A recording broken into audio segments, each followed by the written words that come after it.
Bonjour et bienvenue à l'atelier du français. Je m'appelle Valérie et aujourd'hui je vais vous expliquer certaines formes de la négation qui pourront nuancer votre discours. Alors pour vous aider à mieux comprendre ces nuances, je vais faire des comparaisons avec l'anglais.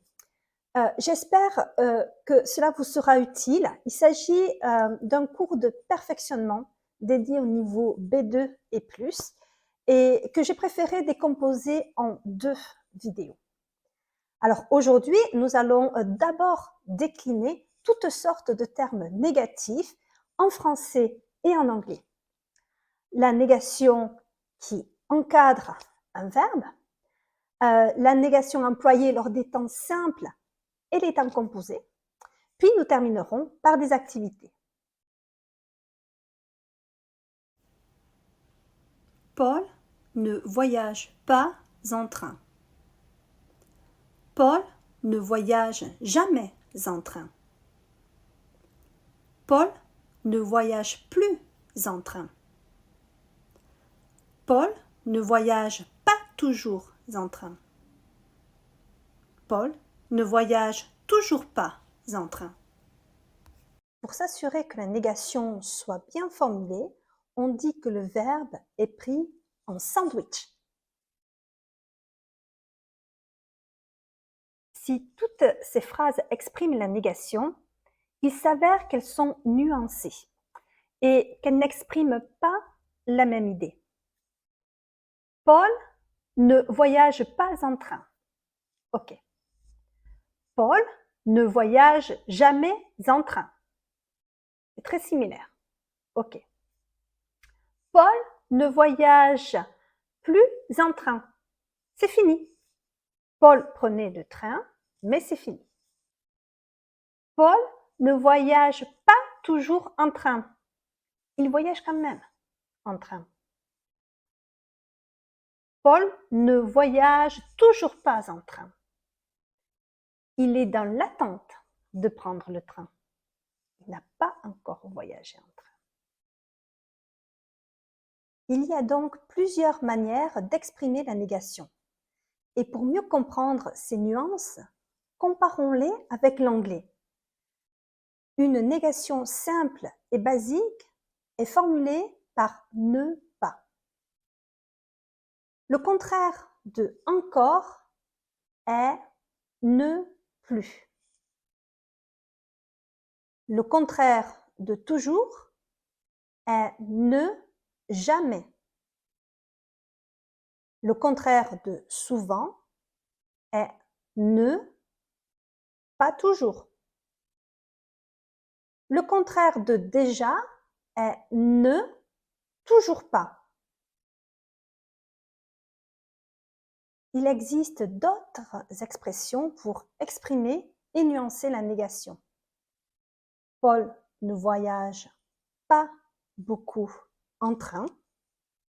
Paul ne voyage guère en train. Paul ne voyage pas du tout en train.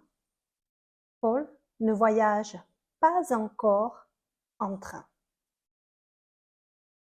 Le contraire de beaucoup peut être ne pas beaucoup ou encore ne guère. Notez que ne guère appartient au registre soutenu et académique. Il est peu employé dans le langage courant. Le contraire de tout est ne pas du tout. Ou encore, le contraire de déjà peut aussi être ne pas encore.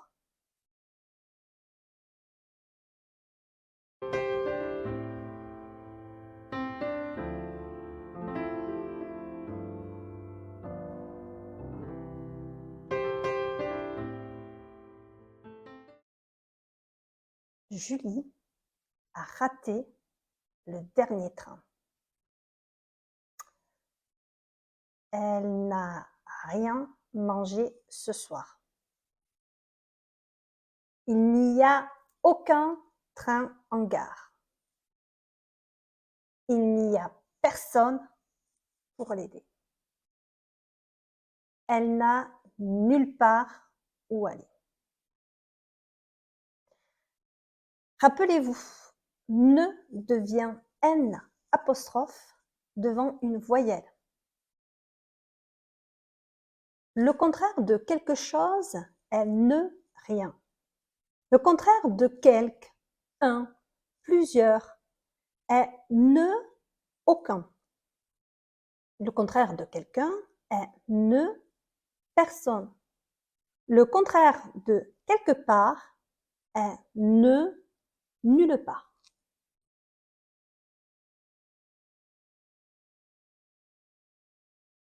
Au temps simple, le verbe est encadré par la négation. Paul ne voyagera pas en train. Paul ne voyageait jamais en train. Au temps composé, l'auxiliaire est encadré par la négation. Elle n'a pas mangé ce soir. Elle n'avait rien mangé ce soir-là.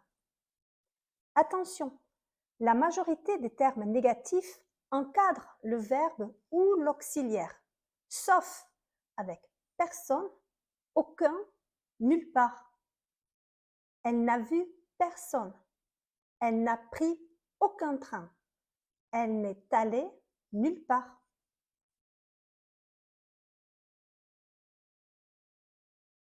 Complétez les phrases en utilisant le passé composé. Ne voir personne.